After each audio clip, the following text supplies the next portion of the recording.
C'est ta fête. La la la. Bonjour tout le monde, c'est Monsieur Cacahuète et Zou. Aujourd'hui on est vendredi 10 mai 2024, il est 22h21. Pourquoi j'ai la patate? Parce que c'est une journée de folie.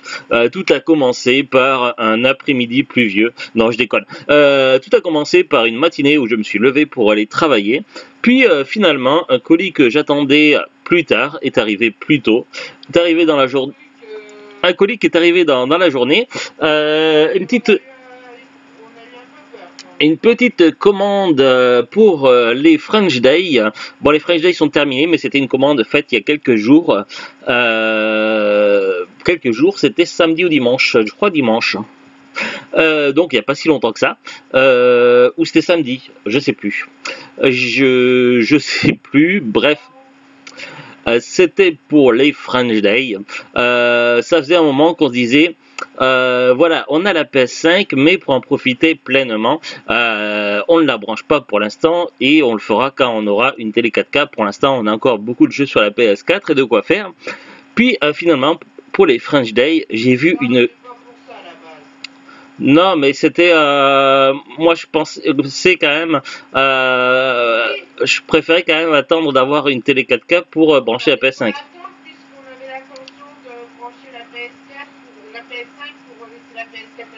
Oui, oui, mais voilà, il y a eu une opportunité quand même qui s'est débloquée avec les French Day. C'est tout simplement le fait que Cdiscount a bradé une télé 4K Samsung, une Smart TV, plus grande que celle que l'on a, et pour seulement 299 €, ce qui est assez incroyable. C'est vrai que le prix des télés a beaucoup baissé ces dernières années, mais quand même. Du coup, c'est vrai que comme bon, moi j'ai pas une super vue, c'est pour ça d'ailleurs je porte des lunettes. Zou, c'est encore plus de problèmes que moi au niveau des vues, donc un écran plus grand c'est toujours mieux au niveau confort visuel. Du coup, l'opportunité d'une télé pas cher, Samsung en plus 4K, et du coup pour pouvoir brancher la PS5 et en profiter de manière optimisée, puisque le PS5 c'est quand même une console 4K. Ce qui fait que du coup on a reçu la télé aujourd'hui. Pendant que je travaillais, Zou elle a fait les branchements, elle a branché la télé, elle a branché la PS5. Merci Zou, t'es génial.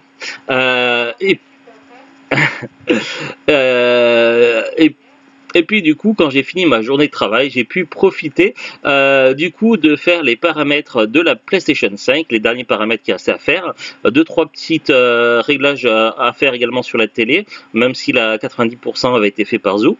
Et puis j'ai pu profiter également d'une mise à jour sur un jeu PS1.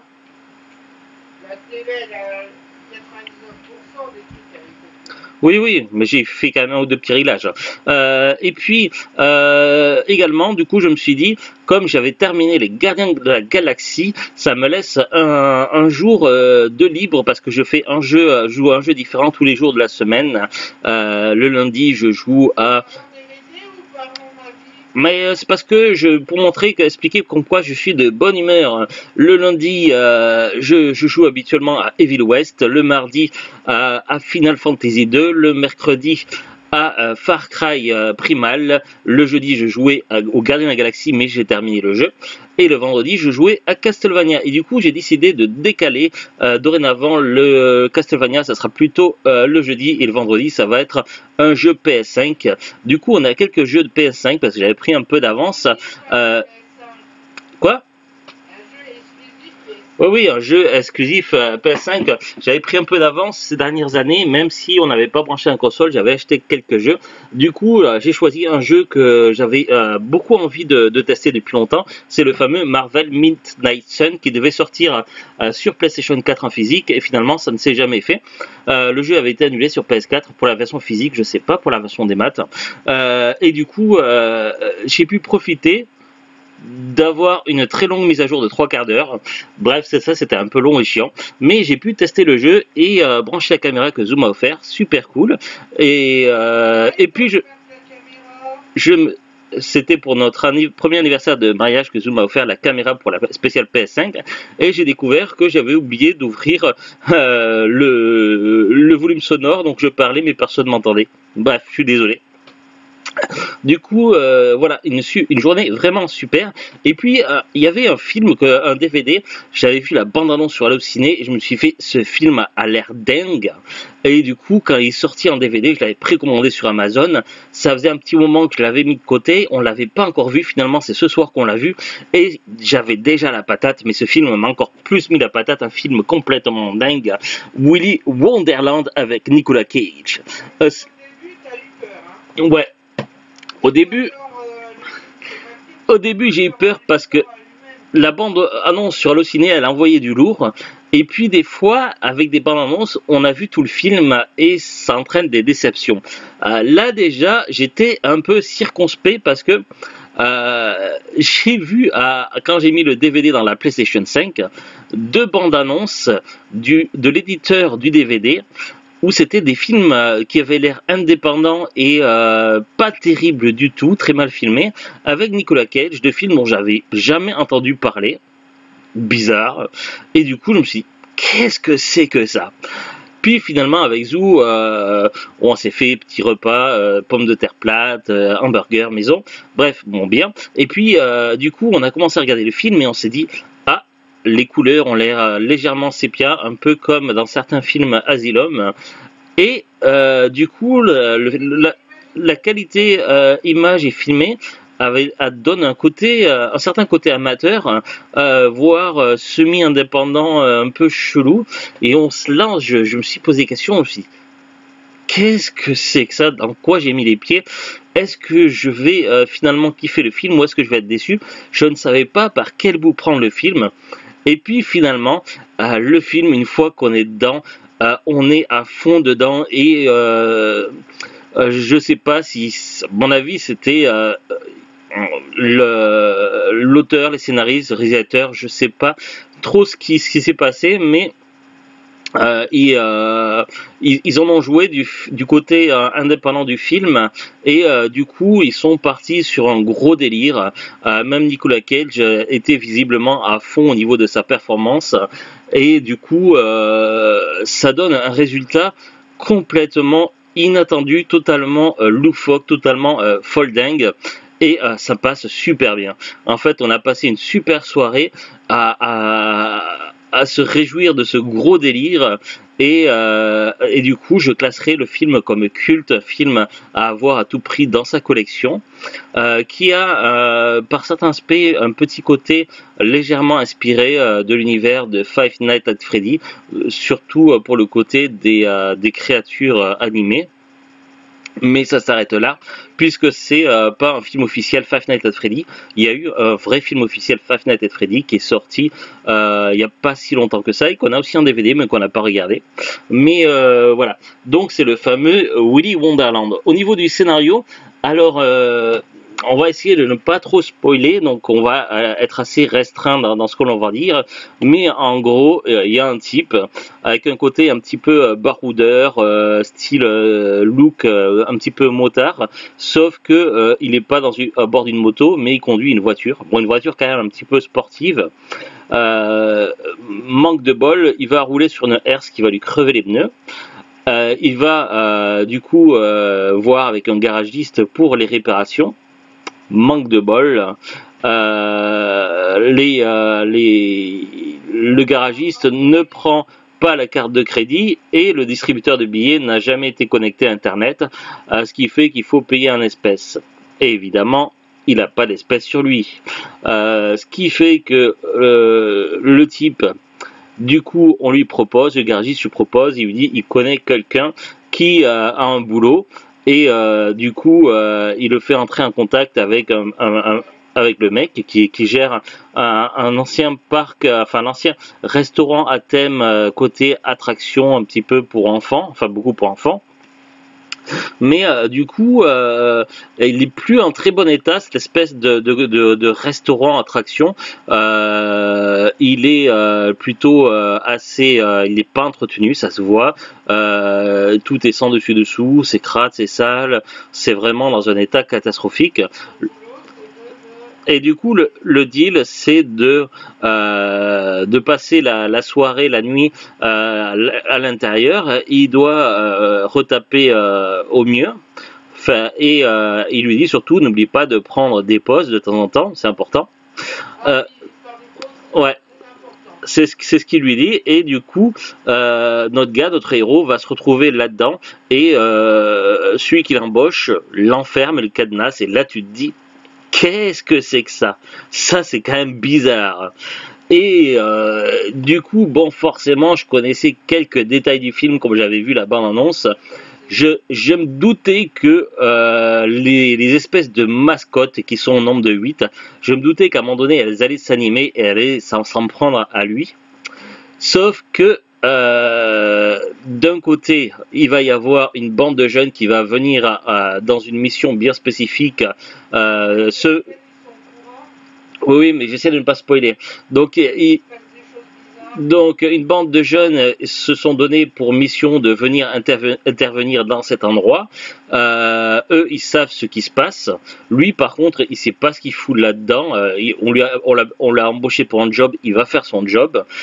Du coup, d'un côté, il va y avoir le gars qui va pas se prendre la tête, plutôt cool, qui fait son job et qu'il faut pas faire chier. D'ailleurs, les animatronics vont s'en rendre vite compte que le gars, c'est pas le pigeon du coin, quoi. Et du coup, il va y avoir donc notre gars qui va prendre régulièrement des pauses pour s'éclater au flipper, boire un coup, écouter de la musique, et entre ces pauses, il va reprendre le travail et il ne va pas se laisser démonter, même si il y a un carnage qui se passe autour de lui. Et évidemment, la soirée va vite partir en vrille. Et finalement, notre héros n'est pas finalement le pigeon qu'on pourrait penser. Et même si tout part en vrille, le grand méchant loup n'est peut-être pas celui qu'on croit. Bref, ouais. Donc, mais c'est des boissons énergisantes. Donc, on est sur un film complètement louche. Donc, je n'en dirai pas plus pour ne pas spoiler, mais c'est juste extraordinaire. On l'a vu doubler en VF, et même la musique, les petites chansons, les petites comptines, tout ça. C'est waouh quoi. Les dialogues, il n'y en a pas énormément, mais c'est pas grave parce que l'histoire elle-même, l'univers se suffit à lui-même. Et c'est juste du pur bonheur à regarder. Moi franchement j'ai kiffé le film, j'ai passé une super soirée et c'est le genre de film que je pourrais revoir avec plaisir.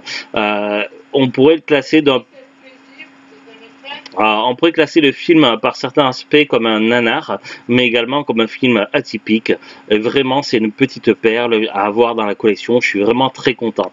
D'ailleurs, j'ai regardé tout à l'heure sur Amazon et Rakuten pour voir un petit peu les prix. Le DVD, je l'avais précommandé à la sortie parce que je ne voulais pas le louper. Il s'avère qu'il commence à se faire méchamment rare. Est-ce que le film était sorti en tirage limité? Pourtant, c'était pas indiqué. Les prix commencent à grimper. Il n'est pas au niveau de Halloween 6, mais d'ici quelques années, il pourrait bien le dépasser et devenir plus rare et plus cher et plus recherché que Halloween 6. Moi, je pense que ce film a vraiment la capacité de devenir un film avec une cote vraiment très élevée. Moi, je m'en fous de sa valeur. Moi, sa valeur pour moi, c'est de l'avoir dans la collection et de pouvoir le voir et le revoir autant que j'en ai envie. Mais voilà, pour ceux qui aiment bien collectionner les films, si vous avez un jour l'occasion de le trouver pas cher, foncez parce que après ça va devenir compliqué de le trouver, déjà par la rareté, mais aussi surtout par les prix. On va quand même à reparler dans quelques instants. On va lire le synopsis au dos. Donc, sinon à l'intérieur, ça se présente comme ceci. Voilà, il y a un DVD, puis c'est tout. Donc, on va lire le synopsis au dos et voir la fiche Wikipédia. Un mystérieux vagabond accepte un travail de concierge dans un parc, si on veut, dans un parc d'attractions pour enfants abandonné appelé Willy Wonderland. Il découvre que pris au piège, il a été désigné comme sacrifice humain pour d'étranges créatures. Le parc va alors se transformer en cauchemar vivant, peuplé d'animatroniques possédés par des démons. Je suis pas sûr qu'il le découvre. Bah, je pense qu'il s'en fout un peu. Il le découvre pas de lui-même. Ouais. Mais après, les jeunes lui racontent l'histoire. Oui, mais je pense que ça m'a l'air de le Ouais. Reprenant les codes de l'horreur du western et du film d'action, Willy Wonderland est un ovni gore et jouissif, inspiré du jeu vidéo Five Nights at Freddy's. Nicolas Cage nous livre une interprétation incroyable qui range définitivement Willy Wonderland au rayon des films cultes dès leur sortie, et je suis tout à fait d'accord avec ça. Willy Wonderland. Règle la jaquette, elle envoie du lourd à déchirer. On va regarder maintenant ensemble l'affiche Wikipédia. C'est parti. Willy Wonderland ou À train d'enfer au Québec. Ah bon? C'est nul ça comme titre. C'est un film américain réalisé par Kevin Lewis. Moi je préfère les Willy Wonderland, ça envoie plus du lourd et c'est plus... Oui, généralement ils traduisent littéralement et là ça n'a rien à voir. Sinon ça aurait dû être le pays merveilleux de Willy à la limite si on avait dû traduire littéralement. Franchement le titre américain est plus logique par rapport au scénario et à l'histoire que À train d'enfer. Bon, c'est un film américain réalisé par Kevin Lewis. Alors, je sais pas ce qu'il a fait d'autre, Kevin Lewis. Sorti en 2021 en vidéo à la demande et dans quelques cinémas dû à la crise du Covid. Le film, bon après c'est le synopsis qui risque de spoiler les choses, on va zapper. Fiche technique, budget 5 millions, 5 quand même de dollars US, ce qui est un budget quand même conséquent pour un film qui a des côtés indépendants. Non, mais les effets spéciaux qu'il y a, c'est plus les animations des animatroniques et franchement, c'est très cohérent. Et je pense que comme c'est un film assez minimaliste dans les effets spéciaux, il pourra vieillir très très bien. Ouais, voilà, ouais. Date de sortie, alors durée 88 minutes, genre action horreur, donc film pas tout public, normal. Sorti aux États-Unis le 12 février 2021 sur Prime Video. Exclusivité Prime aux États-Unis peut-être. En France, sorti le 2 novembre 2021 en DVD. Donc c'est une sortie quand même assez limitée. Il y a des acteurs pour les rôles d'humains et des acteurs pour les rôles d'animatroniques. Très bien. Rôle d'humain, Nicolas Cage pour l'homme à tout faire, très bien. Emily Tosta, il y avait ensuite Bess Grant, Rick Reitz, Chris Warner, Kay Cadleck, Kaylee Cowan, Jonathan Mercedes, Terrell Hill et Grant Kramer. Grant Kramer, ça me dit quelque chose. Les rôles d'animatronique, Jiri Stanek, Billy Gouillet, Billy Bussey, Christopher Bradley, Jessica Greve Davis, Duke Jackson, Taylor Towery, Chris Schmidt Jr., les VO de Tito et Ozzy sont faites par Abel Arias, je sais pas qui c'est. Au niveau des personnages animatroniques, il y a Willy le Furet, Ozzy l'autruche, Gus le gorille, Artie l'alligator, Sarah la sirène, Knighty le chevalier, Camille le caméléon et Tito la tortue mexicaine. Ça fait combien? 1, 2, 3, 4, 5, 6, 7, 8. Ouais, ça fait 8 animatronics. Autour du film, le rôle principal de Nicolas Cage n'est pas un rôle de composition puisqu'il n'a aucune réplique. Oui, on ne l'a pas précisé, mais il semble muet, pas sourd mais muet. Les seuls sons émis de Cage proviennent de sa montre qui indique à son personnage le moment de faire une pause dans le nettoyage de l'établissement. Systématiquement pendant ces pauses, le personnage de Nicolas Cage prend une boisson en canette Punch Pop et joue au flipper nommé Willy Wonderland. L'arcade et la boisson sont créés spécialement pour le film. Sur la canette, le slogan est « A fistful of caffeine to your kisser », un coup de poing de caféine dans ta face. C'est assez spécial. Le film a eu droit à 3 préquels en comics, Willy Wonderland numéro 1, Willy Wonderland numéro 2, Willy Wonderland numéro 3. Quand même. Voilà, c'est à peu près tout sur Wikipédia, donc c'est assez léger. Est-ce qu'il y a une fiche sur le réalisateur? Je voulais voir. Non, il n'y a même pas de fiche Wikipédia sur le réalisateur. Donc on peut pas voir ce qu'il a fait d'autre. Alors la disponibilité de DVD. Moi j'avais commandé le DVD. le 5 décembre 2021 et je l'avais payé à sa sortie à 14,99 €. On pourrait penser c'est cher pour un DVD, souvent quand on attend un an ou deux, les prix baissent. Mais oui, oui, non, mais souvent quand on attend un an, 2 ans, 3 ans, les prix baissent des DVD, on peut les avoir moins chers en promotion. Sauf que des fois, quand on attend trop, et bien finalement, au lieu d'avoir des prix plus bas, on a des prix plus élevés. Et c'est ce qui semblerait s'être passé dans le cas de Willy Wonderland. C'est-à-dire que là, dans ce cas-là bien présent, j'ai bien fait de l'acheter Day One, de l'avoir précommandé et de l'avoir payé seulement 14,99 €. Parce que là, si je vais sur Amazon, le DVD, il est plus vendu. C'est pas qu'il coûte cher, c'est qu'il est plus vendu. Après, il y aurait apparemment d'autres résultats. En tout cas, normalement, il y a toujours un prix qui apparaît quand on va sur la fiche DVD.